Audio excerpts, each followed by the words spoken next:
Shalom, bon, Erev Shabbat, Shlach. Shlach, le nom de notre paracha qui veut dire envoi.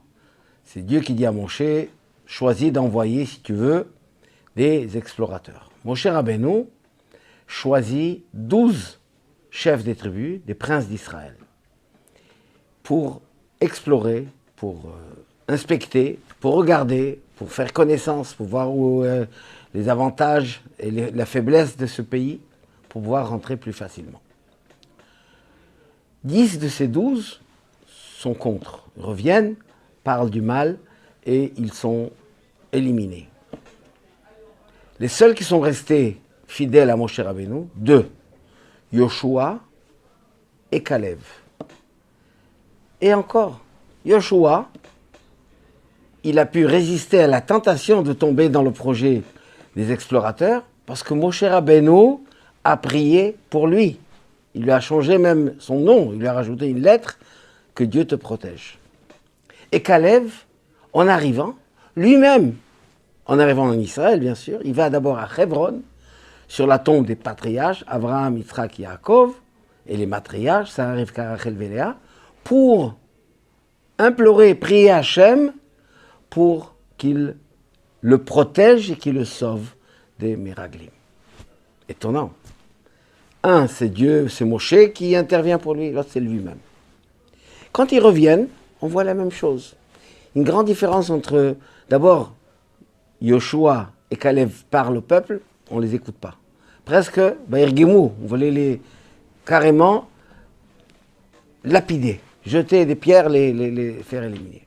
Et finalement, Kalev Vayahas. Kalev réussit à faire calmer et à expliquer, et en argument même en disant que de toutes les façons, nous allons réussir. On va écouter à Moshe, il est envoyé par Hachem, quoi que ce soit, quelles soient les conditions, on va y arriver. On passe à un niveau de Emouna, de foi et de confiance en Hachem. Quelle est la différence fondamentale entre Yoshua et Kalev? Yoshua représente, symbolise l'abondance divine, la hashpa'a, l'action que Dieu mène du monde d'en haut vers nous, du ciel vers la terre.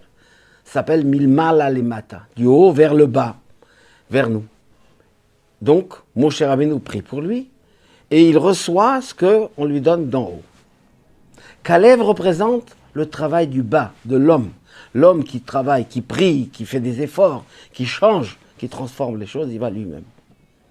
Et c'est pour cela, quand il fallait écouter les Bnei Israël, comme Yoshua représente la lumière divine d'en haut, elle est beaucoup trop forte, elle est beaucoup plus grande, trop grande, pour pouvoir s'intérioriser, descendre dans le monde et se faire accepter dans l'esprit de tous.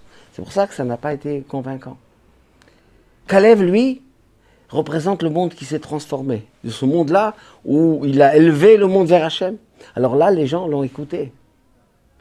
Alors bien sûr, celle qui vient d'en haut, c'est plus grand, mais ça ne descend pas à l'intérieur. Autant que celle qui vient d'en bas, qui est l'effort de l'homme, qui est la transformation de l'intérieur, et qui monte vers le haut. Mais le résultat, c'est quand ça vient du bas, la Emouna, elle est automatique, elle est forte. Parce que ce n'est pas quelque chose qu'on a reçu seulement, mais c'est quelque chose qu'on a fait notre effort pour arriver à élever le monde et à rapporter ça vers Akadosh Baruch Hu. Ces deux façons de voir les choses ne sont pas contradictoires, nullement, au contraire. Nous avons besoin, Yoshua, celui qui prie pour nous, le tzaddik, le chef de la génération, qui lui prie pour le peuple, qui ramène Roé, Neheman, comme Moshe Rabbeinu, le berger fidèle, il apporte la Emouna, il fait descendre du monde céleste vers le monde matériel. Mais ça ne suffit pas. Pour que ça, c'est l'effet, il faut que nous fassions nous-mêmes notre effort, le travail intérieur, comme en l'occurrence Kalev, qui prie lui-même, qui fait son travail par celui du monde bas pour élever le monde matériel vers le monde spirituel. L'idéal, ce sera quand viendra Mashiach, justement, grâce et à cause du travail que nous faisons maintenant dans cette longue exil dans lequel nous vivons, où avec toutes les épreuves, les difficultés, les oppositions, tout ce qu'on subit, ce qu'on vit dans notre galoute, a fait qu'on a travaillé dans ce monde. On a fait connaître le nom de Dieu. On a fait révéler la notion divine dans le monde, comme l'explique longuement Maïmonide. Alors on a préparé le monde pour la venue du Mashiach. Alors on est prêt pour l'accueillir.